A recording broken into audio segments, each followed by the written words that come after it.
Welcome to for the people. ముందుగా BRK news ప్రేక్షకులందరికీ 78వ స్వాతంత్ర శుభాకాంక్షలు, స్వాతంత్ర దినోత్సవ శుభాకాంక్షలు. ఇవాళ మనము చేపట్టిన చర్చ ఏదైతే ఉందో అది చాలా కీలకమైన చర్చ. ఎందుకంటే మనం వైద్యో నారాయణో హరిహి అని చెప్పేసి ఎవరైతే ప్రాణాలు కాపాడుతారో వాళ్ళని మనము దేవుళ్ళతో పోల్చే అలాంటి సాంప్రదాయంలో ఉన్న వాళ్ళం. అయితే అదే సందర్భంలో ఈ రోగుల ప్రాణాలను కాపాడడంలో మరొక కీలకమైన భూమిక పోషిస్తున్న వ్యక్తులు ఫార్మసిస్టులు. ఎందుకంటే వీళ్ళు రాసిన మెడికల్కి సంబంధించిన ట్యాబ్లెట్లు కానివ్వండి, ఇంజక్షన్లు కానివ్వండి సరైన సమయంలో అందించే వాళ్ళు ఫార్మసిస్టులే.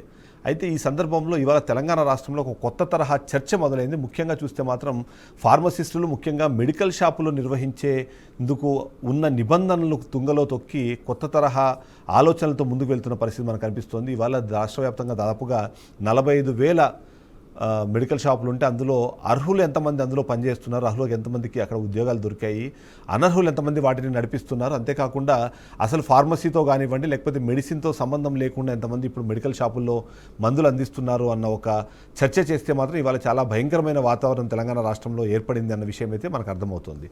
ఇది ఇవాళ మొదలైంది కాదు, దశాబ్దాల కాలం నుంచి ఇలానే జరుగుతోంది. కానీ దాంట్లో మార్పులు రావాల్సిన అవసరం అయితే ఎంతైనా ఉంది అనే సందర్భం మనకు కనిపిస్తుంది. అదే సందర్భంలో ఫార్మసిస్టులు కానివ్వండి లేకపోతే మెడికల్ షాపులు నడిపే వాళ్ళు కానివ్వండి, వాళ్ళు అక్కడ లాభాపేక్ష కాకుండా ప్రజాసేవ అనే ఉద్దేశంతో చేస్తున్నారని కొద్దిమంది చెప్తున్నా సరే వాళ్ళు చేసే చిన్న చిన్న తప్పులు కొన్ని సందర్భాల్లో పెద్ద పెద్ద ఉత్పత్తులకు దారితీస్తాయి, ప్రాణాలు పోయేంత వరకు కూడా వెళ్ళే పరిస్థితిని మనం చూస్తూనే ఉన్నాం. అయితే ఈ సందర్భంలో అసలు ఫార్మసిస్టులకు సంబంధించిన రిక్వైర్మెంట్ రాష్ట్రంలో ఎంత ఉంది, ఇప్పటికే ఉన్న మెడికల్ షాపులలో జరుగుతున్న అక్రమాలు ఎలాంటివి, అంతేకాకుండా ముఖ్యంగా మాట్లాడితే మాత్రం ఏంటంటే ఫార్మసిస్టుల పేరుతో నకిలీలు చలామణి అవుతున్న నేపథ్యం ఒకటి మనం చూడాల్సిన అవసరం ఉంది. అంతేకాకుండా కొన్ని కార్పొరేట్ సంస్థలు ఎంటర్ అయిన తర్వాత ఇక్కడ వచ్చిన మార్పులు ఎలాంటివి అనే విషయం పైన కూడా ఖచ్చితంగా మనం చర్చించాల్సిన అవసరం ఉంది. బట్ ఈ సందర్భంలో తూతు మంత్రంగా అధికారులు చేస్తున్న సర్చ్లు కానివ్వండి లేకపోతే తూతు మంత్రంగా వాళ్ళు రాస్తున్న కంప్లైంట్స్ లేకపోతే వాళ్ళు రాస్తున్న రిపోర్ట్స్ ఉన్నాయి. అంతేకాకుండా అవి కొద్ది మందికి మాత్రమే అనుకూలంగా వెళ్తున్నారు, మరికొద్ది మందిని మాత్రమే టార్గెట్ చేస్తున్నారన్న ఆరోపణలు కూడా వినిపిస్తున్న నేపథ్యంలో అసలు తెలంగాణ రాష్ట్ర వ్యాప్తంగా అసలు ఫార్మసీలో ఏం జరుగుతుంది, మెడికల్ షాపుల్లో జరుగుతున్న అవకతవకలు ఏంటి, అంతేకాకుండా ఫార్మసిస్టులకు సంబంధించిన ఉద్యోగ అవకాశాలు, వాళ్ళ ప్రస్తుత జీవన స్థితి ఎలా ఉందన్న విషయంపైన మనము చర్చించే ప్రయత్నం చేస్తున్నాం. మనతో పాటు లైవ్లో జాయిన్ అయ్యారు డాక్టర్ సంజయ్ రెడ్డి గారు, ఫార్మసీ కౌన్సిల్ ఎక్స్ ప్రెసిడెంట్. అలాగే మనతో పాటు డాక్టర్ జయరామ్ గారు కూడా లైవ్లో మనతో పాటు ఇప్పుడు జాయిన్ అయ్యారు. మొదటగా సంజయ్ రెడ్డి గారి దగ్గరికి వెళ్దాం. సంజయ్ రెడ్డి గారు, అంటే చాలామందికి ఉన్న అనుమానం ఏంటంటే సాధారణ ప్రజలందరూ ఏమనుకుంటారంటే డి ఫార్మసీ లేదా బీ ఫార్మసీ చదివేసి వాళ్ళు మెడికల్ షాప్ పెట్టుకోవచ్చు అని అనుకుంటారు. కానీ మెడికల్ షాపులు పెట్టుకున్న వాళ్ళందరూ డి ఫార్మసీ బీ ఫార్మసీ చదివారా, అసలు నిబంధనలు ఏం చెప్తున్నాయి, ప్రస్తుతం జరుగుతుంది ఏంటి, దానిపైన మీరు ఒకసారి విశ్లేషణ వినిపించండి. Thank you. యాక్చువల్గా ఏంటంటే మనకు తెలంగాణ రాష్ట్ర వ్యాప్తంగా దాదాపు 45 నుంచి 46 వేల మెడికల్ షాప్స్ ఉన్నాయండి. ఇందులో మనకు యాక్చువల్గా ఒక మెడికల్ షాప్ ఎస్టాబ్లిష్ చేయడానికి ఫస్ట్ ఆఫ్ ఆల్ ఏంటంటే ఈ కోర్సెస్ ఉన్నాయి. మనకు డిప్లొమా ఇన్ ఫార్మసీ కానీ, తర్వాత బ్యాచిలర్ ఆఫ్ ఫార్మసీ కానీ, తర్వాత డాక్టర్ ఆఫ్ ఫార్మసీ కానీ, ఇలాంటి కోర్సెస్ ఉన్నాయి. ఇవంతా ఏంటంటే యూనివర్సిటీస్ కానీ, board of technical board education కానీ ఇవి ఆఫర్ చేస్తుంటాయి. అయితే ఏంటంటే దీన్ని బేస్గా చేసుకొని ఎవరైతే అభ్యర్థులు ఉంటారో వాళ్ళు ఆ కోర్సును కంప్లీట్ చేసిన తర్వాత నెక్స్ట్ ఏంటంటే ఫర్దర్గా వాళ్ళకు డిగ్రీ అనేది వస్తుంది. డిగ్రీ వచ్చాక కన్సర్న్డ్ స్టేట్ ఫార్మసీ కౌన్సిల్ ఉంటుంది. ఫర్ ఎగ్జాంపుల్ తీసుకుంటే అంటే దీని మొత్తానికి ఏంటంటే pharmacy council of India Delhi ఉంటుంది. ఈ ఫార్మసీ కౌన్సిల్ ఆఫ్ ఇండియా ఈ ఢిల్లీ ఏదైతే ఉందో దానికి సబార్డినేట్ బాడీస్ ఆల్ స్టేట్స్ లో ఉంటుంది. మనకు నేషనల్ అంటే భారతదేశంలో అన్ని రాష్ట్రాల్లో ఉంటుంది. మన తెలంగాణ స్టేట్ తీసుకుంటే తెలంగాణ స్టేట్ ఫార్మసీ కౌన్సిల్ అనేది మనకు ఎస్ఆర్ నగర్ లో ఉంది. అయితే ఈ diploma in pharmacy B pharmacy చేసిన వ్యక్తులు ఎవరైతే విద్యార్థులు ఉంటారో వాళ్ళు ఇక్కడ రిజిస్ట్రేషన్ చేసుకోవాల్సి ఉంటుంది. వీళ్ళకి రిజిస్ట్రేషన్ చేసిన తర్వాత వీళ్ళకి రిజిస్టర్డ్ ఫార్మసిస్ట్ అనే సర్టిఫికేట్ అనేది ఆ కౌన్సిల్ ఇష్యూ చేస్తుంది. రిజిస్టర్డ్ ఫార్మసిస్ట్ సర్టిఫికేట్ ఇష్యూ చేసిన తర్వాత వీళ్ళు దీని బేస్ మీదగా ఏంటంటే వాళ్ళు కన్సర్న్డ్ డ్రగ్ ఇన్స్పెక్టర్ దగ్గరికి వెళ్ళేసి వాళ్ళు ఆ కన్సర్న్డ్ వెబ్సైట్ లో ఏంటంటే వాళ్ళు అప్లోడ్ చేసుకున్న డాక్యుమెంట్స్ అప్లోడ్ చేసుకున్న తర్వాత ఆ డ్రగ్ ఇన్స్పెక్టర్ దానికి తగిన నిబంధనల ప్రకారంగా ఆ మెడికల్ షాప్ ఉందా లేదా అనేది చూసి ఏంటంటే వాళ్ళకు డ్రగ్ లైసెన్స్ అనేది ఇవ్వడం జరుగుతుంది. ఇది ఒక ప్రాసెస్. అంటే యాక్చువల్గా ఏంటంటే ఒక మెడికల్ షాప్ ఎస్టాబ్లిష్ చేసుకోవాలంటే ఫార్మసిస్ట్ మాత్రమే ఎస్టాబ్లిష్ చేయాలి. కానీ ఇక్కడ ఏం జరుగుతుందంటే ఫార్మసిస్ట్ యొక్క సర్టిఫికెట్ ఏదైతే రిజిస్టర్డ్ ఫార్మసిస్ట్ సర్టిఫికెట్ ఉంటుందో అది వేరే వాళ్ళు అంటే చదువుకోని వాళ్ళు, ఏదో 10th ఫెయిల్ అయిన వాళ్ళు, ఇంటర్ ఫెయిల్ అయిన వాళ్ళు, ఏదో బార్ షాపుల్లో పనిచేసే వాళ్ళు కూడా ఈ సర్టిఫికెట్ ను తీసేసుకొని వాళ్ళ దగ్గర తీసేసుకొని అక్కడ మెడికల్ షాప్ లో ఎస్టాబ్లిష్ చేయడం జరుగుతుంది. అంటే ఒక పార్ట్నర్షిప్ లో మీరు ఒక క్వశ్చన్ రేజ్ చేయొచ్చు. అంటే వాళ్ళకి ఎట్లా ఇష్యూ చేస్తారంటే ఈ ఫార్మసిస్ట్ ఎవరైతే ఉంటారో ఈ ఫార్మసిస్ట్ ఉండు ఆ వేరే ఫార్మసీ చదవని వ్యక్తి ఎవరైతే ఉంటారో వీళ్ళు కలిసేసి పార్ట్నర్షిప్ లో ఏంటంటే ఈ డ్రగ్ లైసెన్స్ అనేది concern drug department drug inspector గారు ఏంటంటే ఇష్యూ చేస్తుంది. దీని బేస్ మీదగా అక్కడ ఫార్మసీ అనేది ఎస్టాబ్లిష్ చేయడం జరుగుతుంది, మెడికల్ షాప్ ఎస్టాబ్లిష్. ఎస్. అయితే మీరు అన్నట్టుగా పార్ట్నర్షిప్ అన్నది వాళ్ళు బిజినెస్ వరకు చేసుకుంటే పర్లేదు కానీ, బట్ మీరు అన్నట్టుగా ఒకరి లైసెన్స్ ఉంటుంది, ఆ లైసెన్స్ అక్కడ బోర్డులో పెట్టేస్తున్నారు, బట్ ఇంకొక వ్యక్తి ఎవరో దాన్ని నడిపిస్తున్నారు. ఇట్లాంటి చేయడం ద్వారా అంటే ఆ ఫార్మసిస్ట్కు ఉండాల్సిన నాలెడ్జ్, బేసిక్ నాలెడ్జ్ కానివ్వండి, లేకపోతే థరో నాలెడ్జ్ కానివ్వండి, ఈ వ్యక్తికి ఉండే అవకాశం అనేది కనిపించట్లేదు. ఆ సందర్భంలో ఇప్పుడు ఈ డ్రగ్ కంట్రోలర్లు ఎవరైతే ఉన్నారో వాళ్ళు వెరిఫై చేసే సందర్భాలు ఉంటాయా? వెరిఫై చేసే క్రమంలో ఇప్పుడు 46,000 మందిని మెయింటైన్ చేయాలంటే కంపల్సరీ చాలా ఎక్కువ సిబ్బంది అయితే అవసరం ఉంటారు. కానీ అంత సిబ్బంది లేని కారణంగా వీళ్ళు వాటిని చూసి చూడనట్టు వదిలేస్తున్నారన్న ఒక అనుమానం ఉంది. దాని గురించి ఏమంటారు? అంటే యాక్చువల్గా ఏంటంటే మనకు తెలంగాణ రాష్ట్ర వ్యాప్తంగా ఏదైతే డ్రగ్స్ కంట్రోల్ అడ్మినిస్ట్రేషన్ అనే డిపార్ట్మెంట్ ఉందో ఈ డ్రగ్స్ కంట్రోల్ అడ్మినిస్ట్రేషన్ అనే department drugs and cosmetic act 1940 rules 1945 నిబంధనల ప్రకారంగా పనిచేస్తుంది. సో ఈ నిబంధనల ప్రకారంగా వాళ్ళు ఏంటంటే ఆ కన్సర్న్ డ్రగ్ కంట్రోల్ అడ్మినిస్ట్రేషన్ సంబంధించి డ్రగ్ ఇన్స్పెక్టర్స్ అనేది ఉంటారు. ఈ డ్రగ్ ఇన్స్పెక్టర్స్ అనే వాళ్ళు ఏంటంటే మనకు హాతీ కమిటీ ప్రకారంగా ఒక హాతీ కమిటీ అనేది ఉంటుంది. దాని ప్రకారంగా ఏంటంటే మనకు ఒక 100 మెడికల్ షాప్స్ ఇన్స్పెక్షన్ చేయడానికి ఒక డ్రగ్ ఇన్స్పెక్టర్ ఉండాలి. అదే విధంగా ఈ డ్రగ్ ఇన్స్పెక్టర్లు ఫార్మా కంపెనీస్ అంటే మందులు తయారు చేసే కంపెనీలను కూడా ఇన్స్పెక్షన్ చేస్తారు. ఆ విధంగా తీసుకుంటే మనకు 25 ఫార్మా కంపెనీలు ఇన్స్పెక్షన్ చేయడానికి ఒక డ్రగ్ ఇన్స్పెక్టర్. అంటే ఫర్ ఎగ్జాంపుల్ మనం ఒక చిన్న ఎగ్జాంపుల్ తీసుకుంటాం. ఇప్పుడు మనకు రాష్ట్ర వ్యాప్తంగా దాదాపు 45,000 మెడికల్ షాప్స్ ఉన్నాయి. అంటే 100 మెడికల్ షాప్స్ ఇన్స్పెక్షన్ చేయడానికి ఒక డ్రగ్ ఇన్స్పెక్టర్ ఉండాలి. అంటే 45,000 మెడికల్ షాప్స్ ఇన్స్పెక్షన్ చేయడానికి మనకు 450 డ్రగ్ ఇన్స్పెక్టర్లు ఉండాలి. అదే విధంగా మనకు ఫార్మా ఇండస్ట్రీస్ తీసుకుంటే ఆ ఫార్మా ఇండస్ట్రీస్ ఆల్మోస్ట్ మనకు ఒక 800 ఫార్మా కంపెనీస్ 800 ఫార్మా కంపెనీస్ మనకు తెలంగాణ రాష్ట్ర వ్యాప్తంగా ఉన్నాయి. ఇందులో 25 మెడికల్ షాప్స్ ఇన్స్పెక్షన్ చేయడానికి ఒక డ్రగ్ ఇన్స్పెక్టర్ ఉండాలంటే దాదాపు మనం రేషియో తీసుకుంటే ఇదంతా తీసుకుంటే మనకు ఒక ఆల్మోస్ట్ ఒక 600 to 700 డ్రగ్ ఇన్స్పెక్టర్స్ మనకు ఉన్నది. కానీ ఇక్కడ ఉన్నది డ్రగ్ ఇన్స్పెక్టర్ సంఖ్య 70 మాత్రమే ఉంది. అంటే ఈ 70 వరకు ఉన్నదంటే మనకు ఎంత వరకు ఇన్స్పెక్షన్స్ అనేది జరుగుతుంటుంది, అంటే ఎంత వరకు ఇన్స్పెక్షన్స్ వాళ్ళు చేయగలుగుతారు అనేది మనము దృష్టిలో పెట్టుకోవాలి.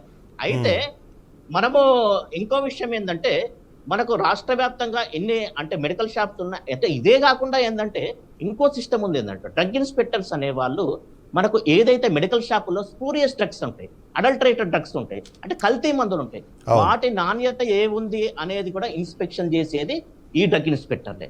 తర్వాత ఫార్మా కంపెనీస్ లో ఏ మెడిసిన్ తయారైనా కానీ ఆ మెడిసిన్ ఇన్స్పెక్షన్ చేసేది కూడా కరెక్ట్ ఉందా అని చెప్పేసి డ్రగ్స్ కంట్రోల్ కు సంబంధించిన ల్యాబొరేటరీ ఉంటుంది. దాంట్లో అనాలిసిస్ శాంపుల్స్ కు పంపించేది కూడా ఈ డ్రగ్ ఇన్స్పెక్టర్.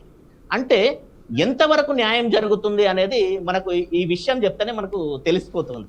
అంటే ఇక్కడ అంటే ఇన్స్పెక్షన్స్ కూడా అంటే ఇన్స్పెక్షన్స్ 800 మంది ఇన్స్పెక్షన్ చేసే ప్లేస్ లో అంటే దాదాపు 800 ఒక 600 మెంబర్స్ ఇన్స్పెక్షన్ చేసే డ్రగ్ ఇన్స్పెక్టర్లు ఇన్స్పెక్షన్ చేసే ప్లేస్ లో 70 మంది ఎంతవరకు చేయగలుగుతారు, ఎంతవరకు జస్టిఫికేషన్ ఇవ్వగలుగుతారు? అంటే ఇది తూతూ మాత్రంగా జరుగుతుందా లేకపోతే సజావుగా? ఆబ్వియస్లీ 1:100 అనుకున్నప్పుడు 1:1000 అయిపోతుంది. లెక్క ప్రకారము 1:1000 అయినప్పుడు డెఫినెట్లీ ఆ సమస్య అయితే ఉంటుంది. ఎస్. ఒకసారి జయరామ్ గారి దగ్గరికి వెళ్దాం. జయరామ్ గారు, ఇక్కడ మామూలుగానే అంటే జనరిక్గా ఆలోచించడం ఏంటంటే డాక్టర్ల రాత మెడికల్ షాప్ వాళ్ళకి తప్ప వేరే వాళ్ళకి ఎవరికి అర్థం అవ్వదు అంటారు. అప్పుడు తప్ప అంటే ఆ రాతను చూసిన తర్వాత వాళ్ళు ఆ మందులు ఇస్తే వాళ్ళ మీద నమ్మకంతో వాళ్ళ మందులు తీసుకుని వేసుకునే పరిస్థితుల్లో సాధారణ ప్రజలు కానివ్వండి, కొద్దిపాటు నాలెడ్జ్ ఉన్న వాళ్ళు కూడా ఇవాళ ఉంది. సరే, ఈ మధ్యకాలంలో వచ్చిన కొన్ని మార్పులు ఏంటంటే డాక్టర్లు కూడా అర్థమయ్యేలాగా మెడిసిన్స్ రాస్తున్నారు కాబట్టి ఎంతో కొంత అర్థమవుతుంది. బట్ యూజువల్గా అయితే అది ఖచ్చితంగా ట్రైనింగ్లో ఒక భాగం. అంటే నేను అంటుంది ఏంటంటే నేను చెప్పాలనుకున్నది ట్రైనింగ్లో భాగంగా డాక్టర్స్ ఏవైతే రాస్తున్నారో ఆ ప్రిస్క్రిప్షన్లో ఉన్న మందుల్ని ఐడెంటిఫై చేసి వాటిని అందిస్తారు. కానీ ఇవాళ ఫార్మసిస్టులు కాని వాళ్ళు, లేకపోతే దాని మీద నాలెడ్జ్ లేని వాళ్ళు, దాని మీద ట్రైనింగ్ అవ్వని వాళ్ళు ఇవాళ ఒకవేళ మార్కెట్లోకి వచ్చి ఆ మందులు ఇస్తున్నారు అనుకోండి, సో అవి ఎలాంటి సైడ్ ఎఫెక్ట్స్ చూపించే అవకాశం ఉంది? రోగుల జీవితాల మీద అది ఎట్లాంటి ప్రభావం చూపే అవకాశం ఉందంటారు? మీకు ప్యానల్లో ఉన్న మిత్రులకు, బీఆర్కే న్యూస్ ప్రేక్షకులకు నమస్కారాలండి. దీంట్లో మనం ఒక విషయాన్ని గమనించాలి. ఎప్పుడైనా కూడా కీలకమైనది. అంటే ప్రపంచవ్యాప్తంగా ఆరోగ్యం అనేది చాలా కీలకమైనది. ఆరోగ్యం మీద సగటున ఒక మనిషి పెట్టే పెట్టుబడి 40%. తన యాన్యువల్ ఇన్కమ్ లోపల తనకు తెలియకునే తన కుటుంబం మీద ఇన్వెస్ట్ చేసేదందామా, ఖర్చు చేసేదందామా, సేఫ్టీ సెక్యూరిటీ కోసం అనుకుందామా, సో దీనిపైన ఖర్చు చేసే తన ఇన్కమ్ లోపల 40%. ఇది నేను చెప్తున్న లెక్కలు కాదు.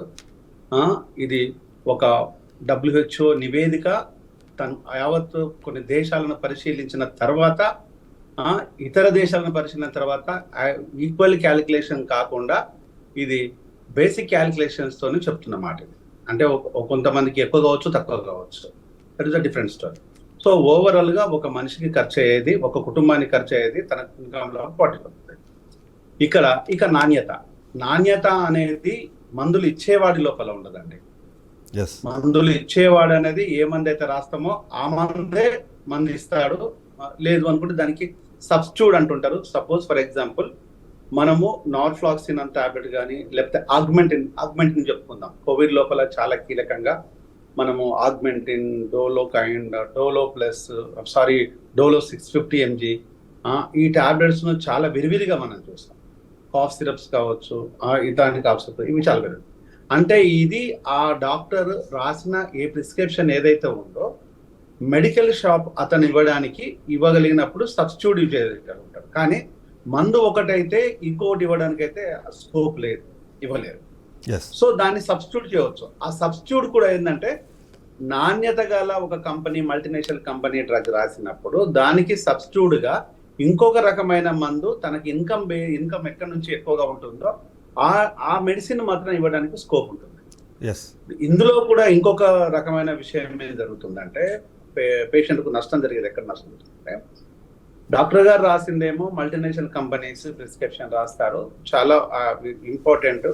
పిడియాటిక్స్ లో అనుకుందాం, ఫర్ ఎగ్జాంపుల్ పిడియాటిక్స్ లో అనుకుందాం, ఆయనకు తనకి ఏ డ్రగ్ మీద కాన్ఫిడెంట్ ఉందో ఆ డ్రగ్గే ప్రిస్క్రైబ్ చేస్తారు. ఎందుకంటే చిన్నపిల్లలు, ఈవెన్ కార్డియాలజీ, నెఫ్రాలజీ ఏదైనా కూడా ఒక డాక్టర్ కి తనకి ఏ డ్రగ్ మీద అయితే తను స్టడీస్ చేశారో, ఏ డ్రగ్ అయితే తను బెటర్ గా ఉందో అనుకుంటారో అది ప్రిస్క్రైబ్. దానికి సబ్స్టిట్యూట్ గా ఇంకొక డ్రగ్ ఇవ్వడానికి ఛాన్స్ ఉంటుంది. ఇది ఎక్కువ ఎక్కడ జరుగుతుంది అంటే కార్పొరేటివ్ హాస్పిటల్స్ లోపల జరుగుతుంది, కార్పొరేటివ్ మెడికల్ షాపులలో జరుగుతుంది, కార్పొరేటివ్ సెక్టార్స్ జరుగుతుంది. With in the 4 walls, with in the roof లోపల ఈ డ్రగ్ బదులు ఇది కూడా బాగానే ఉంటుందిలే అనేది కూడా ఒకదానికి ఛాన్సెస్ ఉంటాయి. అంటే ఇది న్యాయం ఉండదా అంటే న్యాయం ఉండొచ్చు, ఉండకపోనవచ్చు, అది వేరు విషయం. అంటే ఇక్కడ జరుగుతున్న విషయం ఏంటంటే మెడికల్ షాప్ నిర్వహించే వాడిది పొరపాటు కాదు. ఒకటి మెడికల్ షాపును నిర్వహించడం లోపల వ్యక్తులు ఇక్కడ కీలకంగా మనము టైమింగ్ సెన్స్ చాలా ఇంపార్టెంట్. ఇక్కడ మనకు ఒక మెడికల్ షాప్ లోపల ఎవ్రీ 8 hours కి ఒక ఫార్మసిస్ట్ అవైలబుల్ గా ఉండాలి. అంటే 24 hours మెడికల్ షాప్ కనుక రన్ చేసినట్టే 3 ఫార్మసిస్టులు ఉండాలి. అంటే 3 డిఫార్మసీ హోల్డర్స్ ఉండాలి. ఇక్కడ ఒకే సర్టిఫికెట్ తోని అసలు ఫార్మసిస్టులే లేకుండా అన్క్వాలిఫైడ్ పర్సన్స్ తోని రన్ చేస్తున్నవి కోకొల్లలు. ఇక్కడ దీనికి కారణం ఏంది అంటే ఆ సంబంధిత వ్యక్తి ఏదైనా ఉద్యోగంలో ఉండొచ్చు, లేకపోతే ఇంకేదైనా బిజినెస్ లో ఉండొచ్చు, తన ఎలెక్టివ్ వర్క్ ఏదైనా చేస్తుండొచ్చు, పార్ట్ టైమ్ గా తన సర్టిఫికెట్ ని రెంటల్ బేస్ లో ఇవ్వడానికి ఛాన్స్ ఉంది. అది ఇవ్వటం వల్ల ఏం ప్రాబ్లం అవుతుందంటే ఎవరైతే క్వాలిఫైడ్ గా అయిన డిఫార్మసిస్టులు ఉన్నారో వాళ్ళకు నష్టం జరుగుతుంది. ఇది ఒక క్వాలిఫైడ్ ఆలోచించాల్సిన విషయం. ఇక్కడ ఏంటంటే ఇప్పుడు నేను ఒక క్వాలిఫైడ్ డాక్టర్ని, నేను ఏం చేస్తాను అంటే నేను ప్రిస్క్రిప్షన్ చేస్తూ ఉంటాను, రాస్తూ ఉంటాను, చూస్తుంటాను. నేను హాస్పిటల్ పెట్టినట్టు అయితే, నేను ఒక కార్పొరేటివ్ సెక్టర్ లో కనుక ఒక పెద్ద ఎత్తున హాస్పిటల్ స్టార్ట్ చేసినట్టు అయితే, నా చుట్టూ ఉండే డిఎంఓ డాక్టర్లు అందరూ ఎంబీబీఎస్ క్వాలిఫికేషన్స్ తోనే ఉండొచ్చు, ఉండకపోనవచ్చు. ఇప్పుడు చాలా వరకు అదే జరుగుతుంది. బయట దేశం లోపల ఎంబీబీఎస్ కంప్లీట్ చేసుకొని ఇక్కడికి వచ్చిన తర్వాత ఎంఎన్సి గైడ్లైన్స్ క్లియర్ చేయకుండా ఇక్కడ డాక్టర్లుగా పనిచేస్తున్న వాళ్ళు కోకొల్లలు. అసలు అది చేయకూడదు. కానీ ఎవరు చేస్తున్నారు? ఇంకొక ఇన్వెస్ట్మెంట్ పెట్టిన డాక్టర్ దీన్ని ఎంకరేజ్ చేస్తున్నాడు. ఇక్కడ ఫార్మసీ బిజినెస్ ను ఎవరు ఎంకరేజ్ చేస్తున్నారు అంటే ఒక ఇన్వెస్ట్ పెట్టగలిగిన వ్యక్తి ఈ వ్యక్తులను ఎంకరేజ్ చేస్తున్నాడు. మరి ఇక్కడ తప్పు ఎవరిది అందాము? ఆకలి కోసం కష్టం చేసుకున్న వాడిది తప్పు అందామా, లేకపోతే బిజినెస్ చేసేవాడిది తప్పు అందామా, లేకపోతే డ్రగ్ సర్టిఫికేట్ ఇచ్చిన వాడిది తప్పు అందామా? ఖచ్చితంగా ఎస్, అది ఖచ్చితంగా ప్రశ్నించాల్సిన అవసరం. అయితే బీఆర్కే న్యూస్ అది గత 2 రోజులుగా తెలంగాణ రాష్ట్ర వ్యాప్తంగా ఉన్న మెడికల్ షాపుల్లో దాదాపుగా అంటే 100కు పైగా షాపుల్లో మేము మా వంతుగా బాధ్యతగా మేము తనిఖీలు నిర్వహించే ప్రయత్నం చేసాం. అక్కడ ఉన్న ఫార్మసిస్టులు కానివ్వండి, లేకపోతే ప్రతి ఒక్క ఫార్మసీలో పనిచేస్తున్న వ్యక్తులతో ఫ్రెండ్లీగా మాట్లాడి అసలు అక్కడ ఏం జరుగుతుందనే విషయాన్ని మేము కనుక్కునే ప్రయత్నం చేసాం. ఆ ప్రయత్నం చేసే క్రమంలో కొన్ని నిజంగానే విస్తుపోయే విషయాలని చెప్పొచ్చు. ఎందుకంటే కొన్ని ప్లేసెస్లో ఇంతకుముందు మీరిద్దరూ చెప్పినట్టుగా ఒక్క ఫార్మసిస్ట్ మాత్రమే ఉన్నారు, ఆయనకు సంబంధించిన సర్టిఫికేట్ అక్కడ డిస్ప్లేలో పెట్టారు, కానీ ఆ వ్యక్తి అక్కడ పనిచేయట్లేదు. ఒకవేళ మనం వెళ్ళి అడిగితే ఏం చెప్తున్నారంటే వాళ్ళు ఇంకో షిఫ్ట్లో వస్తారు అని చెప్పేసి. కానీ అక్కడేమో 12 నుంచి 14 గంటల పాటు ఆ మెడికల్ షాప్ నడుస్తుంది. కొన్ని చోట్ల ఏమో MBA చదివిన వాళ్ళు, కొన్ని చోట్ల ఇంటర్మీడియట్ చదివిన వాళ్ళు. మా ఒక రిపోర్టర్ డైరెక్ట్కి వెళ్ళి మా రిలేటివ్ ఒకరు ఉన్నారు, ఇట్లా జాబ్ కావాలంటే ఏం పర్లేదు తీసుకొచ్చేసేయండి, మేము వాళ్ళకి ఉద్యోగాలు ఇప్పించేస్తాం, మేము కావాలంటే ట్రైనింగ్ ఇస్తామని చెప్పన్నారు. రాష్ట్ర వ్యాప్తంగా ఇలా చేసేటప్పుడు మాకు విస్తుపోయే వాస్తవాలు వచ్చే నేపథ్యంలో ఒకసారి మా వరంగల్ ప్రతినిధి భాస్కర్ మనతో పాటు ఫోన్ లైన్లో అందుబాటులో ఉన్నారు. తను ఒకసారి అడిగి తెలుసు, ఎందుకంటే తను కూడా ఈ ఆపరేషన్లో భాగస్వామి అయ్యారు. మొత్తం రాష్ట్ర వ్యాప్తంగా చేసిన 100కు పైగా ఏవైతే స్పై ఆపరేషన్స్ ఉన్నాయో వాటిని మేము రేపు ఉదయం నుంచి వరుస కథనాలుగా మేము టెలికాస్ట్ చేయబోతున్నాము. ఇవి కేవలం ఒక ఇండివిజువల్ ఫార్మసిస్టులకో లేకపోతే మెడికల్ షాపులకు పరిమితం చేయకుండా కార్పొరేట్ ఫార్మసీలకు కూడా మేము వీటిని చెక్ చేసాము. అప్పుడు ఏం జరిగిందన్న విషయం రేపు ఉదయం నుంచి వరుస కథనాలు టెలికాస్ట్ చేస్తాం. అందులో ఒకసారి భాస్కర్ దగ్గరికి వెళ్దాం. భాస్కర్, చిదంబరం, తెలంగాణ రాష్ట్ర వ్యాప్తంగా ఉన్నటువంటి మెడికల్ షాపులు ఇలా మెడికల్ దందా 6 పూలు 3 కాయలలాగా సాగుతున్న పరిస్థితి. ఈ నేపథ్యంలో తెలంగాణ రాష్ట్రంలో నుండి అనేక వందలాది వేలాది మెడికల్ షాపులలో ఎలాంటి ఫార్మసిస్ట్ లేకుండా, ఎలాంటి అనుమతి లేకుండా, ఎలాంటి పర్మిషన్స్ లేకుండా, సాధారణ వ్యక్తి వచ్చి ఎలాంటి డాక్టర్ రిస్ట్రిక్షన్స్ లేకుండా, మందుల చిట్టీలు ఇవ్వకుండా డైరెక్ట్ వస్తే ఒక సాధారణ సామాన్యులు ఎప్పుడు కనిసి అసలు దేనికి మెడిసిన్ అడుగుతున్నారు, దేనికి కనీసం పూర్తిగా అవగాహన లేకుండా కూడా పోయి మెడికల్ షాప్ లో అడిగితే ఆ మందులు ఇస్తున్న పరిస్థితి ఉంది. అదే నేపథ్యంలో కొన్ని పూర్తి స్థాయిలో ఎక్కడ కొన్ని అనారోగ్యానికి గురయ్యేటువంటి మరణాలు జరిగేటువంటి సందర్భాలు కూడా ఒక్కొక్కరు ఉన్న పరిస్థితి. ఆ నేపథ్యంలో తెలంగాణ రాష్ట్ర వ్యాప్తంగా చూసుకుంటే ఇలా ఎందుకంటే బ్రతకడానికి ముఖ్యంగా ఎంత ఫుడ్ లేకున్నా కూడా మెడిసిన్ కావాల్సినటువంటి చాలా ముఖ్యమైన పరిస్థితి ఉంది. ఆ నేపథ్యంలో ఇలా ఆ మెడికల్ షాప్ లో నిర్వహణ చూస్తే 24 గంటలు ఒకరే క్యాండిడేట్ ఉంటారు. కనీసం ఫార్మసిస్ట్ సర్టిఫికేట్ లేకున్నా అనామకం తీసుకొచ్చి ఇలా కుర్చీలో కూర్చోబెట్టి ఇలా దందా చేస్తున్న పరిస్థితి. దానిలో భాగంగా ఇలా బీఆర్కే ఎక్స్క్లూజివ్ సంబంధించి మనం ఉమ్మడి వరంగల్ జిల్లా వ్యాప్తంగా అన్ని చాలా మెడికల్ షాపులు మనం స్వయంగా మనమే వెళ్ళి తనిఖీ చేసినటువంటి పరిస్థితిలో వేస్తున్నారు. కొంతమంది అధికారులు తనిఖీ చేసిన నేతృత్వంలో అదే విధంగా మనం ఆకస్మికంగా చూస్తే పరిస్థితి అక్కడ ఉన్నటువంటి దారుణమైన అంశాలు మన దృష్టికి వచ్చిన పరిస్థితి. నేపథ్యంలో చూసినట్టయితే భాస్కర్ మీ అబ్జర్వేషన్ చెప్పండి. ఇప్పుడు ఒకటి మీరు అక్కడికి వెళ్ళినప్పుడు ఫార్మసిస్టులు ఎంతమంది ఉన్నారు అంటే ఒక మెడికల్ షాప్ మనం ఎగ్జాంపుల్గా తీసుకుంటే ఆ మెడికల్ షాప్లో ఎంతమంది వర్క్ చేస్తున్నారు, అందులో ఫార్మసిస్టులు ఎంతమంది ఉన్నారు, ఫార్మసిస్టులు కాని వాళ్ళు అక్కడ ఎంతమంది పనిచేస్తున్నారు? ఒక మెడికల్ షాప్ లో ఒకటే సర్టిఫికేట్ ఉంటుంది, ఒక క్యాండిడేట్ ఉంటుంది. ఆ క్యాండిడేట్ కూడా మెడికల్ షాప్ లో ప్రస్తుతం తాత్కాలికంగా ఉండనటువంటి పరిస్థితి ఉంది. ఎందుకంటే ఆ సర్టిఫికేట్ మాత్రమే షాప్ లో ఉంటుంది. అక్కడ సర్టిఫికేట్ లేని వారు చాలా మంది పనిచేస్తున్న పరిస్థితి. మినిమం ఒక క్యాండిడేట్ అయితే 18 గంటలు సుమారుగా పనిచేస్తున్న పరిస్థితి ఉంది. మిగతా వారు సర్టిఫికేట్ 18 గంటలు పనిచేయరు కానీ 18 గంటలు పనిచేస్తున్నట్టుగా చెప్తారా, లేకపోతే నిజంగానే 18 గంటలు పనిచేస్తున్నారా? చేస్తున్నారు. వాళ్ళు చేయడం అంటే ఎవరు మన సర్టిఫికేట్ ఉన్న క్యాండిడేట్ లేకుండా వీళ్ళే చేస్తున్న పరిస్థితి. అంటే ఆ క్యాండిడేట్ ఏడని అడిగితే వస్తాడు, సెకండ్ షిఫ్ట్ వస్తాడు, మళ్ళీ మార్నింగ్ షిఫ్ట్ వస్తాడని చెప్తా సాకులు చెప్తున్న పరిస్థితి. ఆ నేపథ్యంలోనే అనేక షాపులు చూసిన పరిస్థితి ఉంది. ఏదో ఒకటే షాపు కాదు, 2 షాపులు కాదు, 100 షాపులు మనం తిరిగి ప్రయత్నం చేసిన పరిస్థితి. అలాంటి పరిస్థితుల్లో చాలా షాపులు వెలుగులోకి వచ్చిన పరిస్థితి ఉంది. Yes, thank you Bhaskar. Sanjay Reddy గారు, ఇక్కడ అంటే ప్రశ్న ఏంటంటే ఒక్క షాపులో 4 లేదా 5 మంది పనిచేస్తారు, ఒక్కటే ఫార్మసీకి సంబంధించిన సర్టిఫికేట్ ఉంటుంది, మిగిలిన వాళ్ళందరూ ఏంటంటే వాళ్ళు హెల్పర్స్ అనే పదం వాడుతున్నారు కానీ బట్ వాళ్ళే మందులు ఇచ్చేస్తున్నారు. సో అది అలౌడ్ అసలు ఇట్లాంటి అంటే మన ఫార్మసీ యాక్ట్ ప్రకారం చూసినప్పుడు ఫార్మసీకి సంబంధం లేని వ్యక్తులు MBA చదివిన వాళ్ళు లేకపోతే ఇంటరో లేకపోతే డిగ్రీ చదివిన వాళ్ళు వెళ్ళి ఆ మందులు ఇవ్వడానికి వాళ్ళకి అర్హత ఉంటుందా? సార్ యాక్చువల్గా మనకు ఫార్మసీ యాక్ట్ 1948 సెక్షన్ 42 అని ఉంటుంది. ఇది ఫార్మసీ యాక్ట్, ఫార్మసీకి సంబంధించిన చట్టం. ఈ ఫార్మసీ యాక్ట్ 1948 సెక్షన్ 42 ప్రకారంగా మనకు ఫార్మసీలో ఫార్మసిస్ట్ మాత్రమే మందులు డిస్పెన్స్ చేయాలి. ఒకవేళ నాన్ క్వాలిఫైడ్ అంటే ఫార్మసీ చదవని వ్యక్తి ఏదైతే బోగస్ వ్యక్తులు ఉంటారో వాళ్ళ మందులు డిస్పెన్స్ చేస్తే అంటే on the prescription of registered medical practitioner, అంటే ఏదైతే రిజిస్టర్డ్ మెడికల్ ప్రాక్టీషనర్ ఏదైతే ప్రిస్క్రిప్షన్ రాశాడో, ప్రిస్క్రైబ్ చేశాడో ఆ ప్రిస్క్రైబ్ చేసిన మెడిసిన్ ను ఫార్మసిస్ట్ మాత్రమే ప్రజలకు అందించాలి అనేది ఈ చట్టంలో చెప్తుంది. దీని ప్రకారంగా ఏంటంటే నాన్ ఫార్మసిస్ట్ అంటే ఫార్మసీ చదువుకునే వ్యక్తి ఏదైతే బోగస్ వ్యక్తులు ఉంటారో వాళ్ళు మందులు డిస్పెన్స్ చేస్తే వాళ్ళకు 6 months ఇంప్రిజన్మెంట్ 6 నెలల జైలు శిక్ష అనేది దీంట్లో ఉంది. తర్వాత అంతేకాకుండా వాళ్ళకు పెనాల్టీ కూడా ఉంది. సో ఇది ఫార్మసీ యాక్ట్ సంబంధించి. తర్వాత అంతేకాకుండా ఏదైతే డ్రగ్స్ కంట్రోల్ అడ్మినిస్ట్రేషన్ అంటే డ్రగ్ ఇన్స్పెక్టర్స్ కు సంబంధించిన ఒక చట్టం ఉంది, దాన్నే ఔషధ చట్టం. Drugs and cosmetic act 1940 rules 1945 section 65 of 2 ఉంటుంది. ఈ సెక్షన్ 65 of 2లో ఏం చెప్తుందంటే medicines should be dispensed by the registered pharmacist under the supervision of registered pharmacist అని చెప్తుంది. ఇది కూడా ఏంటంటే రిజిస్టర్డ్ మెడికల్ ప్రాక్టీషనర్ ఏదైతే ప్రిస్క్రైబ్ చేశాడో ఆ ప్రిస్క్రైబ్ చేసిన మెడిసిన్ ను రిజిస్టర్డ్ ఫార్మసిస్ట్ ద్వారానే మెడిసిన్స్ ను ప్రజలకు డిస్పెన్స్ చేయాలి, అందివ్వాలనేది ఆ చట్టంలో చెప్తుంది. అయితే ఇక్కడ ఫార్మసీ చట్టాన్ని తర్వాత డ్రగ్స్ అండ్ కాస్మెటిక్ చట్టాన్ని రెండింటిని ఇంప్లిమెంట్ చేయాలి. అదే విధంగా మనకు ఫార్మసీ ప్రాక్టీస్ రెగ్యులేషన్స్ 2015 అని ఉంటుంది, అదొక చట్టం. దాని ప్రకారంగా కూడా మనకు మెడిసిన్స్ డిస్పెన్స్ చేయాలి. అంతేకాకుండా మనకు క్లినికల్ ఎస్టాబ్లిష్మెంట్ యాక్ట్ అనేది 2010లో వచ్చింది. ఈ 2010లో వచ్చిన క్లినికల్ ఎస్టాబ్లిష్మెంట్ యాక్ట్ కూడా ఏంటంటే ఫార్మసీలో ఫార్మసిస్ట్ క్వాలిఫైడ్ పర్సన్ ఏదైతే ఫార్మసీ చదివిన వ్యక్తి ఉంటాడో చదివిన వ్యక్తి మాత్రమే ప్రజలకు మందులు డిస్పెన్స్ చేయాలి అనేది ఉంది. అయితే మనకు ఇది కాకుండా ఏంటంటే మనకు ఏదైతే లేబర్ యాక్ట్ అనేది ఉందో లేబర్ యాక్ట్ ప్రకారంగా ప్రతి 8 గంటలకు ఒక ఫార్మసిస్ట్ అనేది ఉండాలి.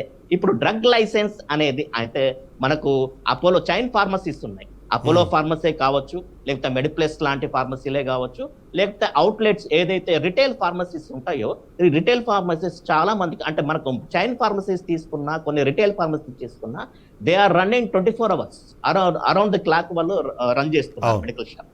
తర్వాత అంతేకాకుండా ఏదైతే హాస్పిటల్స్ ఉంటాయో హాస్పిటల్స్ కార్పొరేటెడ్ హాస్పిటల్సే కావచ్చు, మనకు జనరల్ నర్సింగ్ హోమ్సే కావచ్చు, ఏ హాస్పిటల్ అయినా కానీ మనకు 24 hours ఫెసిలిటీ ఉంటుంది.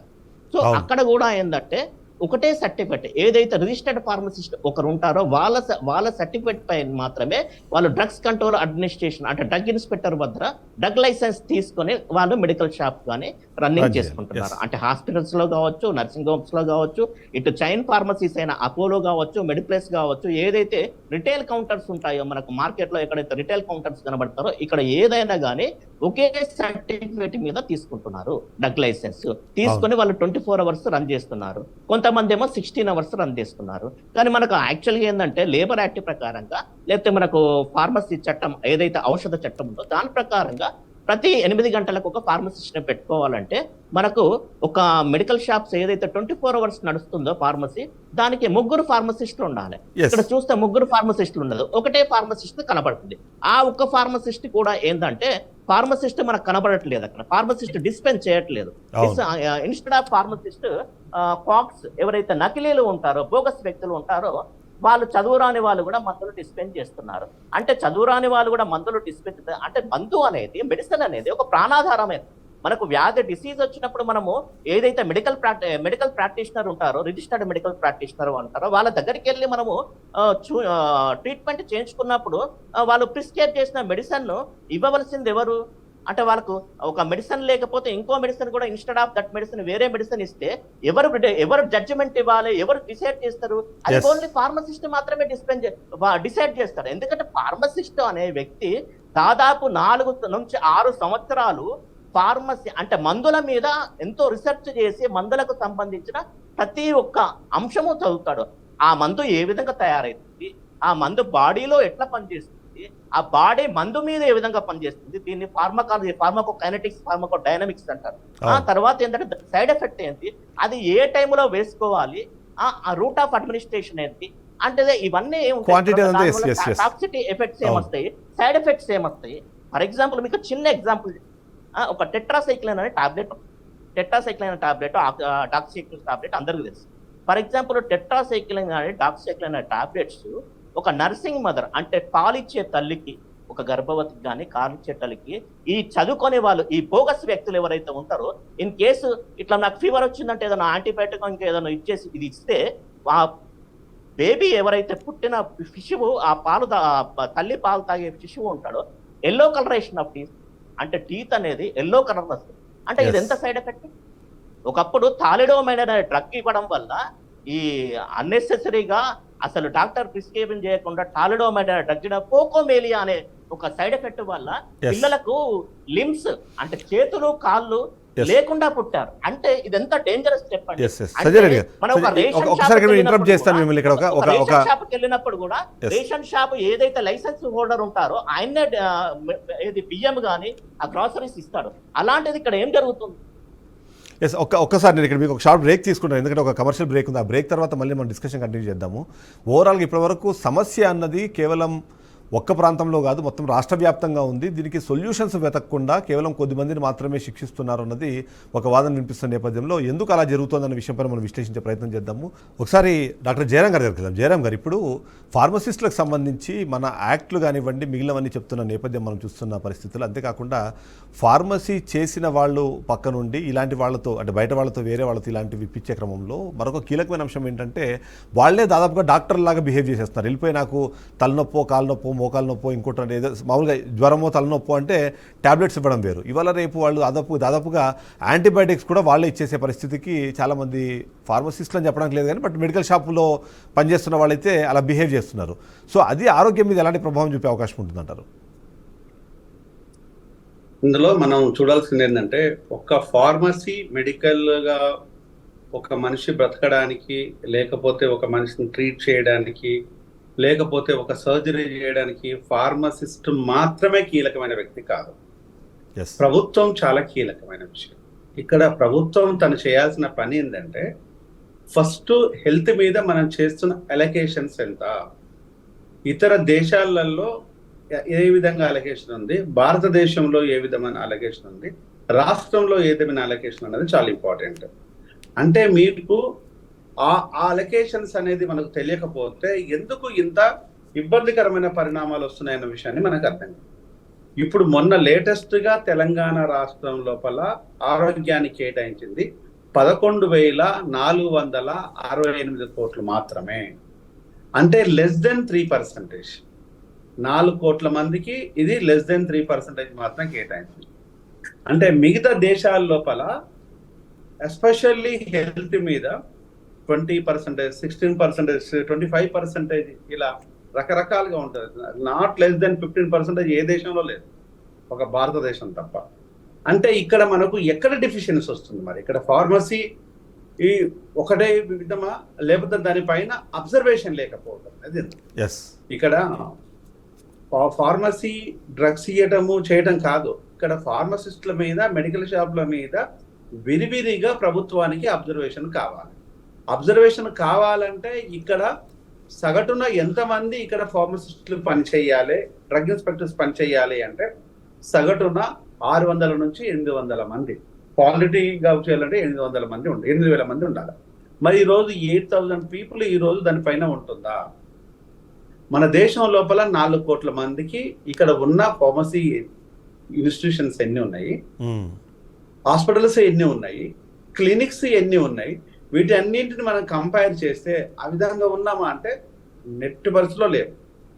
నెక్స్ట్ ఇంకొక అంశం ఏంది అంటే ప్రజా ఆరోగ్యం మీద ప్రభుత్వానికి శ్రద్ధ ఎందుకు ఉండలేకపోతుంది అనడానికి గల కారణం, కార్పొరేటివ్ వ్యవస్థ ఎప్పుడైతే ఎంటర్ అయిందో అప్పుడు ప్రజా ఆరోగ్యము ప్రభుత్వం లోపల విచ్ఛిన్నం చేయబడుతున్నది. ఎగ్జాంపుల్, ఈరోజు బిఎస్ఎన్ఎల్ చాలా కీలకమైన ఇన్స్టిట్యూషన్.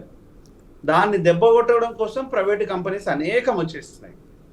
ఈరోజు ప్రభుత్వ విద్యా సంస్థలు కానీ, ప్రభుత్వ వైద్య సంస్థలు కానీ ప్రజలకు చాలా కీలకమైనది. దీనికి ఒక కులానికి ఒక మతాన్ని మనం జోడించలేము.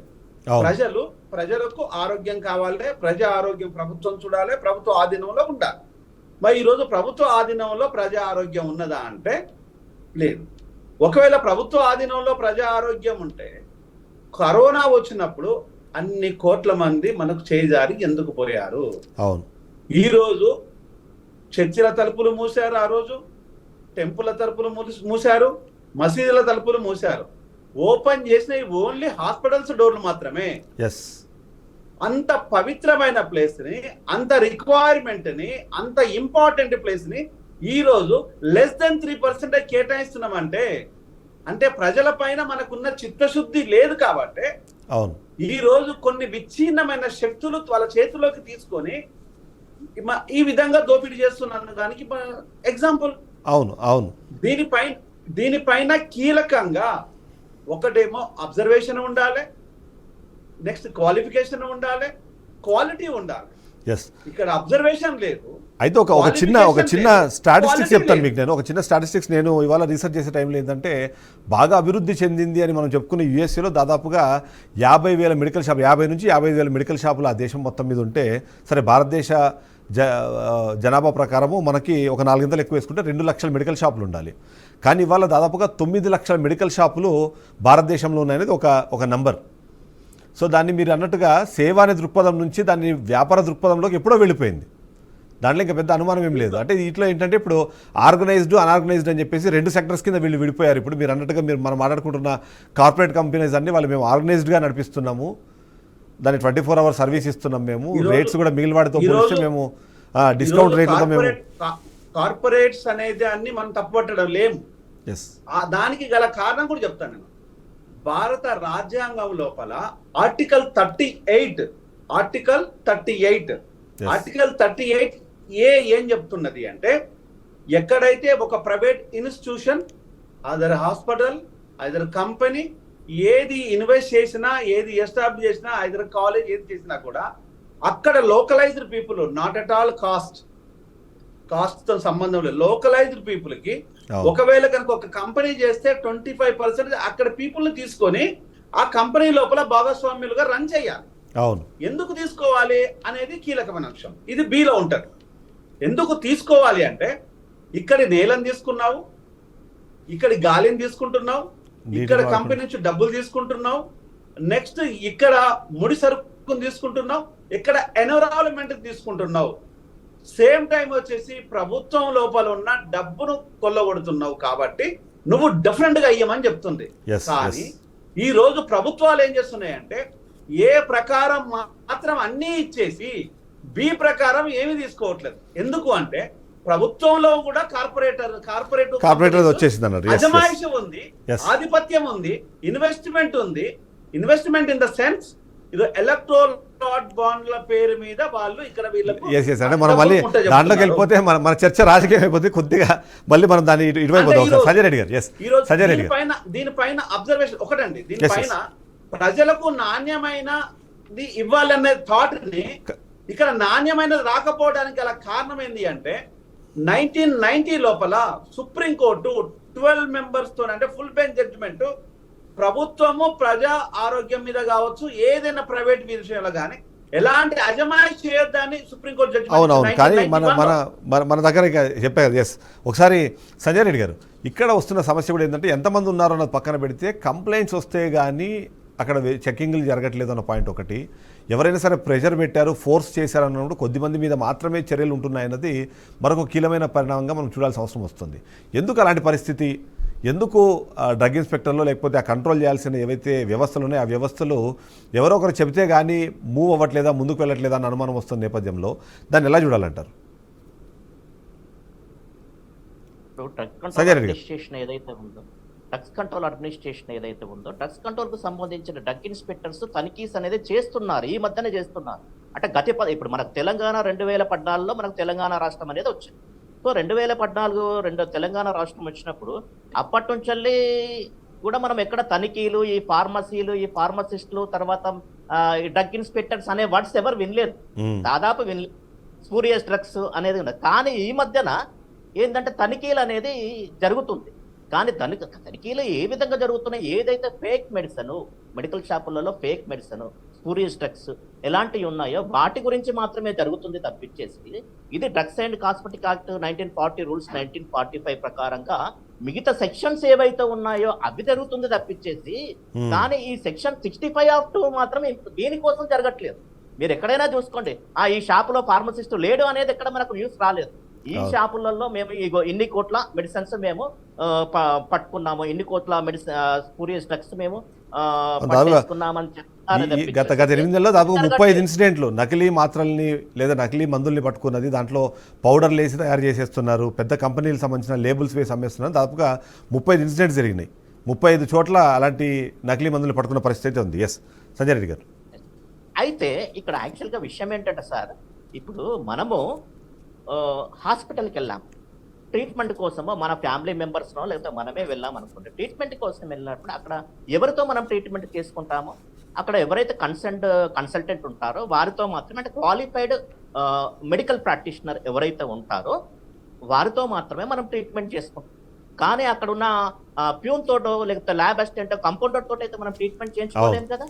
సేమ్ అదే విధంగా అంటే ఇక్కడ కీ పర్సన్, అంటే నేను అనేది ఏంటంటే ఇక్కడ కీ పర్సన్ ఎవరు అనేది మనకు ఇంపార్టెంట్. అంటే మనకు మెడికల్ షాప్కి వెళ్ళినప్పుడు క్వాలిఫైడ్ పర్సన్ ఎవరైతే ఉంటారో ఆ ఫార్మసిస్ట్ మెడిసిన్ డిస్పెన్స్ చేస్తుందా లేదా, ఫార్మసిస్ట్ ఉన్నాడా లేదా అనేది కీ.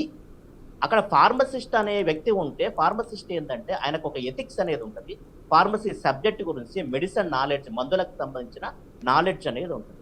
అప్పుడు ఏంటంటే ఆయనకు ఒక భయం అని ఉంటుంది, స్పూరియస్ డ్రగ్స్ లాంటివి నేను మెయింటైన్ చేస్తే నా డిగ్రీ క్యాన్సల్ అవుతుంది అనేది ఒక భయం, ఒక ఫియర్ ఉంటుంది. తర్వాత ఒక ఓత్ ఉంటుంది, ఫార్మసిస్ట్కి సంబంధించిన ఒక ఓత్ ఉంటుంది. అయితే ఇక్కడ ఏం జరుగుతుందంటే ఏదైతే తనిఖీలు అనేది అసలు ఫార్మసిస్ట్ ఉంటే అక్కడ స్పూరియస్ డ్రగ్స్ ఉంటాయి కదండి. అవును, పేషెంట్ కు కరెక్ట్ మెడిసిన్ రీచ్ అవుతుంది కదా పేషెంట్. ఇప్పుడు పేషెంట్ కు ఇప్పుడు వారు ఎవరైతే డాక్టర్ గారు చెప్పినట్టు మనకు కార్పొరేట్ హాస్పిటల్స్కి వెళ్ళినప్పుడు కార్పొరేట్ హాస్పిటల్లో వాళ్ళు ఇన్స్టెడ్ ఆఫ్ మెడిసిన్ వేరే మెడిసిన్ ఇస్తారు అక్కడ ప్రిస్క్రైబ్ చేసిన తర్వాత. అంటే కార్పొరేట్ హాస్పిటల్స్ ఎప్పుడు ఆ విధంగా చెయ్యదు. ఇక్కడ జరిగేది ఏంటంటే కార్పొరేట్ హాస్పిటల్స్ అనేది వాళ్ళకు మెడిసిన్స్ ఏదైతే వాళ్ళు ప్రిస్క్రైబ్ చేసే డాక్టర్స్ ఎవరైతే స్పెషలిస్ట్ ఏదైతే ప్రిస్క్రైబ్ చేయవలసిన మెడిసిన్ ఉంటుందో అదే మెడిసిన్ వాళ్ళు స్టాక్ పెట్టుకోరు, వేరే మెడిసిన్ పెట్టుకోరు. ఎందుకంటే వాళ్ళకు అందులోనే ప్రాఫిట్ ఉంటుంది. చాలా చోట్ల ఉంది అది. కొంతమంది డాక్టర్ దగ్గరికి వెళ్ళినప్పుడు వాళ్ళు రాసిచ్చే మందులు వాళ్ళకి అనుబంధంగా ఉన్న మెడికల్ షాప్ లో తప్ప ఇంకొక మెడికల్ షాప్ లో దొరకదు. అయితే ఎట్ ద సేమ్ టైం ఏదైతే హాస్పిటల్లో కావచ్చు, కార్పొరేట్ హాస్పిటల్లో కావచ్చు, జనరల్ గా నర్సింగ్ హోమ్స్ లో కావచ్చు, క్లినిక్స్ లో కావచ్చు, ఆ పేషెంట్ కు రాసిచ్చిన ప్రిస్క్రిప్షన్ ఆ మెడికల్ షాప్ లో కాకుండా బయట మెడికల్ షాప్ లో తీసుకున్నప్పుడు, బయట ఫార్మసీలో తీసుకున్నప్పుడు అక్కడ ఉన్న పర్సన్ ఏంటంటే ఇన్స్టెడ్ ఆఫ్ దట్ మెడిసిన్ వేరే మెడిసిన్ ఇస్తారు. అంటే ఈ కంపెనీ వేరే కంపెనీ ఇస్తారని చెప్తారు. అయితే ఇక్కడ వేరే కంపెనీ అది క్వాలిఫైడ్ ఫార్మసిస్ట్ ఉంటే మాత్రమే ఆ విధంగా పాసిబిలిటీ అవుతుంది. అదే అన్క్వాలిఫైడ్ ఉన్ననుకోండి ఆయనకు ఈ కాంబినేషన్ ఎట్లా తెలుస్తుందండి? ఇప్పుడు అక్కడ ఏ అనేది తెలుస్తుంది మనకు, తర్వాత ఏముంటుందో తెలియదు. ఆ ప్రిస్క్రిప్షన్ మీకు తెలుసు, నాకు తెలుసు, అది యూనివర్సల్ ట్రూత్. తర్వాత ఏంటనేది తెలియదు. తర్వాత ఇప్పుడు ఫర్ ఎగ్జాంపుల్ ఆల్సెట్ అనే టాబ్లెట్ ఉంది, ఆల్ట్రాసెట్ అనే టాబ్లెట్ లో మనకు ఏదో నాప్రోక్సెన్ అనేది ఉంటుంది. నాప్రోక్సెన్ అనేది పెయిన్ కిల్లరు, తర్వాత మత్తు కలగజేస్తుంది, నార్కోటిక్. అదే విధంగా ఆల్సెట్ అనే టాబ్లెట్ సెట్రిజిన్ మొన్న అంటే దాదాపు ఒక 2 to 3 years బ్యాక్ మనకు నాంపల్లిలో ఒక హాస్పిటల్లో ఈ ఆల్సెట్ బదులు అంటే ఒక టాబ్లెట్ కు బదులు ఇంకో టాబ్లెట్ ఇవ్వడం వల్ల చిన్న పాప చనిపోయింది. అంటే ఇలాంటి ఇన్సిడెంట్స్ ఎన్నో జరుగుతున్నాయి. అయితే ఇక్కడ విషయం ఏంటంటే ఈ ఫార్మసిస్ట్ ఎవరైతే ఉంటారో compulsory as per the drugs and cosmetic act 1940 rules 1945 section 65 of 2 ప్రకారంగా ఇక్కడ ఒక 2 పాయింట్స్ ఉన్నాయి సార్. యాక్చువల్లీ నేను ఒక 2 పాయింట్స్ అడగాలనుకుంటున్నాను సంజయ్ రెడ్డి గారు. ఒక 2 పాయింట్స్ అడగాలనుకుంటున్నాను. ఒకటి ఏంటంటే ఈ కార్పొరేట్ ఏవైతే మనం మాట్లాడుకుంటున్నామో వాళ్ళు చెప్తున్న కీలకమైన పాయింట్స్ ఏంటంటే, ఒకటి వాళ్ళ దగ్గర ఉన్న సాఫ్ట్వేర్ వల్ల మనం ఏ మెడిసిన్ అయితే మనము సెర్చ్ చేస్తున్నామో ఆ మెడిసిన్ సెర్చ్ చేసినప్పుడు ఆల్టర్నేటివ్ మెడిసిన్ అంటే నేమ్స్ ఏవైతే ఉన్నాయో ఆల్టర్నేటివ్ మెడిసిన్స్ అవైలబుల్ ఏమున్నాయన్నది వాళ్ళకి డినోట్ చేస్తుంది. దాన్ని బట్టి వీళ్ళు ఇస్తున్నారు అన్నది ఒకటి. రెండోది వచ్చేసి ఈ డూప్లికేట్ను అరికట్టడానికి. బికాజ్ ఎందుకంటే మేము అంటే ఖచ్చితంగా ఆ ఫ్యాక్టరీస్ దగ్గర నుంచి డైరెక్ట్ మేము పర్చేస్ చేస్తాము కాబట్టి ఈ డూప్లికేట్ అన్న దానికి స్కోప్ మా దగ్గర బాగా తక్కువ ఉంటుంది. కాబట్టి ఈ కార్పొరేట్ లేకపోతే ఈ చైన్ సిస్టంలో ఏవైతే ఉన్న మా మెడికల్ షాప్స్ ఉన్నాయో వాళ్ళు మా దగ్గర ఇలాంటి లాభం ఉంది, తద్వారా మా దగ్గర ఫార్మసిస్ట్ ఉన్నా లేకపోయినా అక్కడ ట్రైనప్ మేము ఇచ్చే ట్రైనింగ్ వల్ల ఇట్లాంటి తప్పులు జరిగే అవకాశం తక్కువ ఉంది అనే ఒక మాట మాట్లాడే ప్రయత్నం చేస్తుంటారు. దాన్ని యాక్సెప్ట్ చేయాలంటారా? సార్ అలాగా సార్, ట్రైన్ ఇవ్వడానికి మీరు ఎవరండి? మీరెవరు ట్రైన్ ఇవ్వడానికి? ఇక్కడ ఒక సబ్జెక్ట్ ఉంది, ఒక కోర్స్ ఉంది.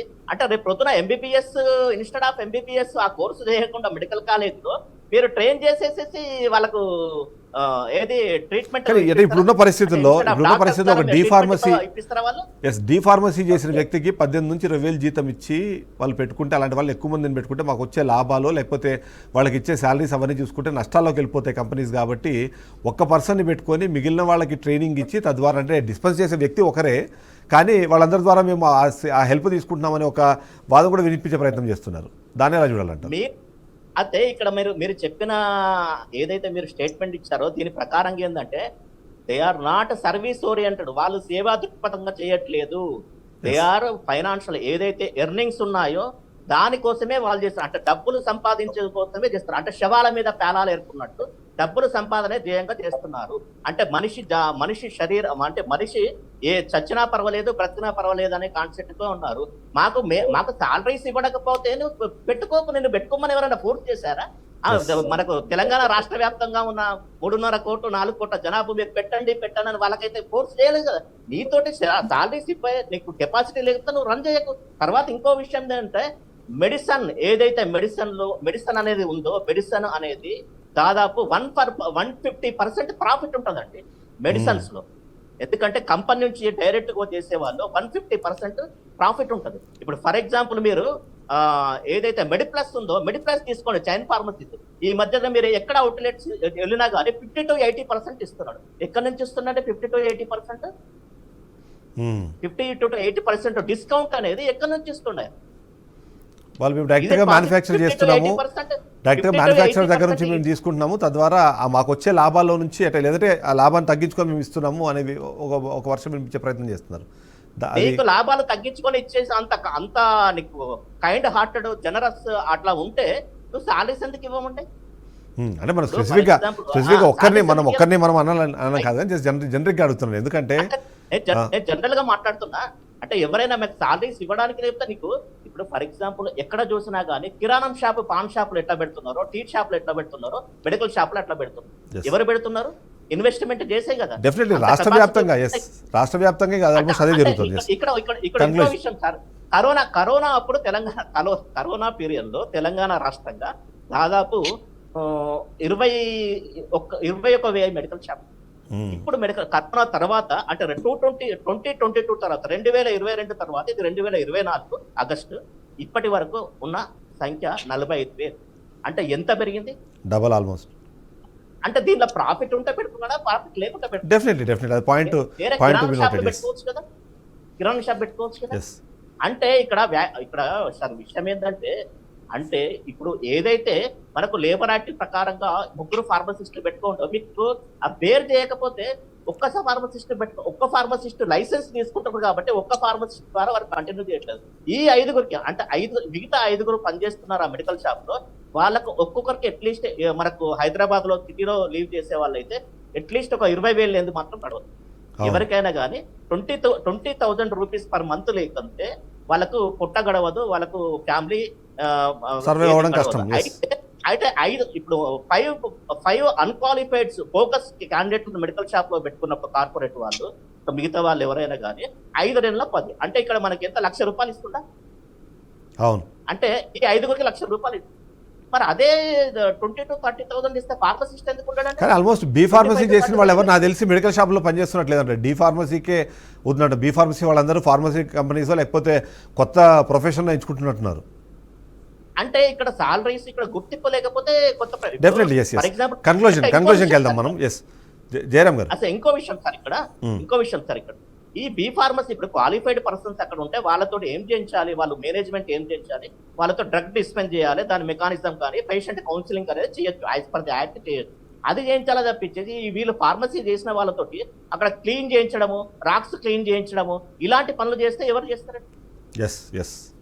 కన్క్లూజన్ కొద్దాం. ఎందుకంటే నేను మీ దగ్గరకు వస్తాను సార్. ఫైనల్ కన్క్లూజన్ జయరామ్ గారు, మొత్తానికి రాష్ట్ర వ్యాప్తంగా ఈ సమస్య ఉందన్నది అయితే మనకు చాలా క్లియర్గా అర్థమవుతుంది.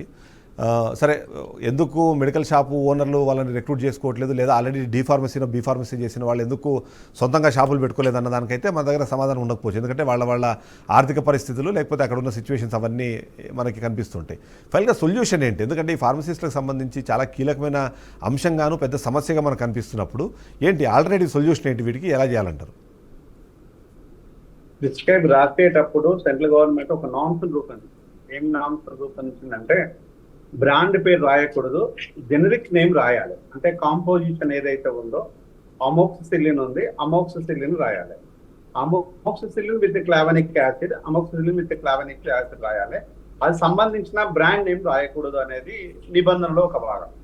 ఇది ఎవరు పాటిస్తున్నారు అంటే ఓన్లీ గవర్నమెంట్ హాస్పిటల్లో పనిచేసే డాక్టర్లు మాత్రమే ఇది రాస్తారు.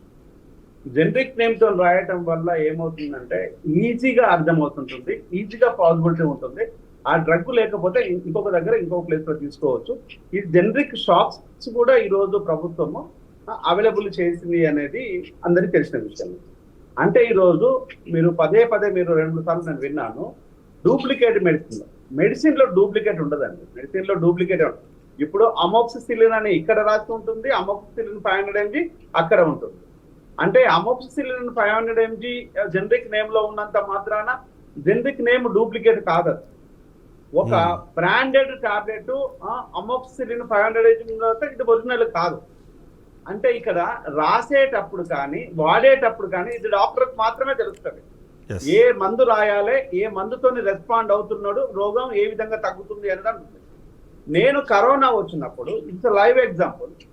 నా ఫ్రెండ్స్ నలుగురికి, మేము డాక్టర్లుగా నలుగురికి కరోనా వస్తే ముగ్గురు ఒక వేరు కార్పొరేటివ్ హాస్పిటల్లో జాయిన్ అవుతే ఆ ముగ్గురు చనిపోయారు. 4వ వాడిని నేను గాంధీ హాస్పిటల్లో జాయిన్ అయ్యాను. నేను ఒక్కరిని మాత్రమే బ్రతికాను.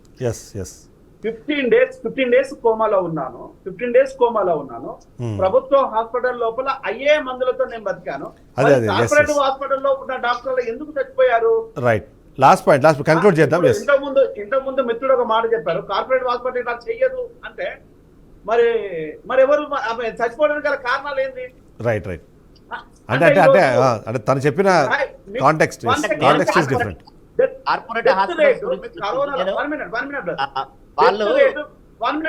నేను కౌంటర్ చేస్తాను. డెత్ రేటు కరోనా అప్పుడు మనం చూసినట్టు అయితే ప్రైవేట్ కార్పొరేటివ్ హాస్పిటల్లో డెత్ రేట్ ఎక్కువ ఉంది, గవర్నమెంట్ హాస్పిటల్లో డెత్ రేట్ తక్కువ ఉంది.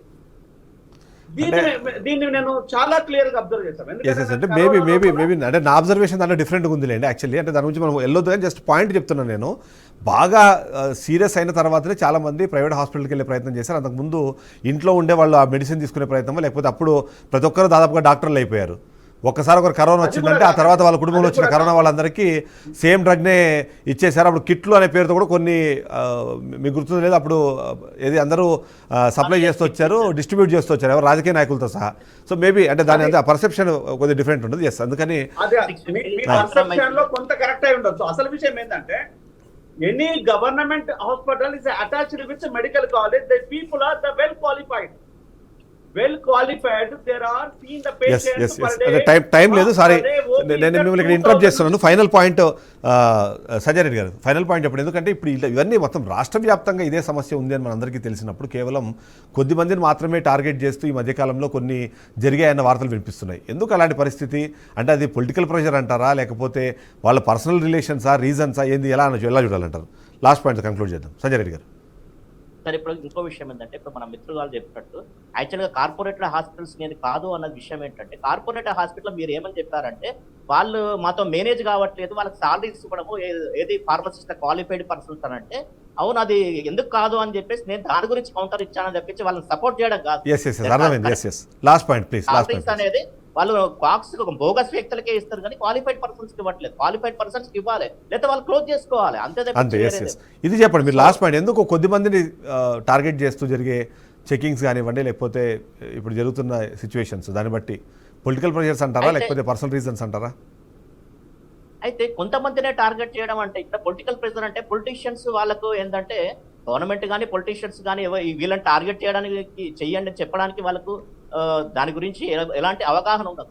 ఇక్కడ ఏంటంటే కన్సర్న్ డ్రగ్స్ కంట్రోల్ అడ్మినిస్ట్రేషన్ సంబంధించిన డ్రగ్ ఇన్స్పెక్టర్స్ ఎవరైతే ఉంటారో, ఎవరైతే వాళ్ళ కెమిస్ట్ డ్రగ్గిస్ట్ అసోసియేషన్ ఉంటుంది, కెమిస్ట్ డ్రగ్గిస్ట్ అసోసియేషన్ ఏంటంటే వాళ్ళతో కొంతమంది ఏంటంటే పర్సన్స్ వాళ్ళతో జైన్ కాకపోవడం కానీ వాళ్ళ అసోసియేషన్ లో జైన్ కాకపోవడం కానీ ఇలాంటి వాళ్ళతో ఏం చేస్తారంటే వీళ్ళు ఏంటంటే వాళ్ళ కన్సర్న్ డ్రగ్ డిపార్ట్మెంట్ కి ఇన్ఫార్మ్ చేసేస్తే ఈ విధంగా ఉందని చెప్తే వాళ్ళ మీద Yes. అట్లా ఆ విధంగా టార్గెట్ జరుగుండొచ్చు. Yes, yes. జరుగుతుంది. Thank you very much Sanjay Reddy గారు, thank you very much Jayaram గారు. అంటే టైం ఎక్కువ లేకపోవడం వల్ల నేను మీకు టైం ఇవ్వలేకపోయాను. Thank you very much. ఓవరాల్గా చూస్తే మాత్రం రాష్ట్ర వ్యాప్తంగా సమస్య అయితే చాలా క్లియర్గా కనిపిస్తుంది. ఎవరైతే ఫార్మసిస్టులు ఉన్నారో ఇవాళ నడుస్తున్న 45,000 ఫార్మసీ ఏవైతే మెడికల్ షాపులు ఉన్నాయో అందులో మెజారిటీ వాటిల్లో నిజమైన ఫార్మసిస్టులు పనిచేయట్లేదు. కేవలం కొద్ది శాతం మంది మాత్రమే నిజమైన ఫార్మసిస్టులు ఉన్నారు. మిగిలిన వాళ్ళందరూ వాళ్ళ పేరు మీద అయితే నడుపుతున్నారు, లేదా వాళ్ళ పేరెంట్స్ అంటే ఒక పర్సన్ ఉంటే వాళ్ళ ఫ్యామిలీలో మిగిలిన వాళ్ళు వాటిని నడిపిస్తున్నారని అర్థమవుతుంది. లేదు అంటే పార్ట్నర్షిప్ పేరుతో వాళ్ళ ఇన్వెస్ట్మెంట్ ఏమో ఈ ఫార్మసీకి సంబంధించిన లైసెన్స్, మిగిలిన వాళ్ళు డబ్బులు పెట్టి వీటిని నడిపిస్తున్న పరిస్థితి చూస్తున్నాం. అయితే ఇలా ఉన్నప్పుడు న్యాయం అందరికీ సమానంగా ఉండాలనేది మనం కోరుకుందాం. అంతేకాకుండా ఇప్పటికే నేను చెప్పినట్టుగా బీఆర్కే న్యూస్ దీనిపైన చాలా చాలా డీప్గా ఇన్వెస్టిగేషన్ చేసి దానికి సంబంధించిన వార్తలు రేపటి నుంచి మీరు వరుస కథనాలుగా మీరు బీఆర్కే న్యూస్లో చూడబోతున్నారు. ఎవరు ఏం జరుగుతోంది, ఏ ప్రాంతంలో కేవలం ఒక ఫార్మసిస్ట్ని పెట్టుకొని 24 గంటలు నడుపుతున్నారనే విషయంతో పాటు అసలు ఫార్మసిస్ట్ లేకుండా ఎలాంటి సర్టిఫికేట్ లేకుండా నడుస్తున్న మెడికల్ షాపులు ఎన్నన్నా కూడా మేము వెలుగులో తీసుకొచ్చే ప్రయత్నం చేస్తున్నాము. ఆ విషయాన్ని కూడా మీరు రేపటి నుంచి చూడొచ్చు. ఇది వాళ్ళ షో. రేపటి షోతో మళ్ళీ కలుద్దాం. Stay tune.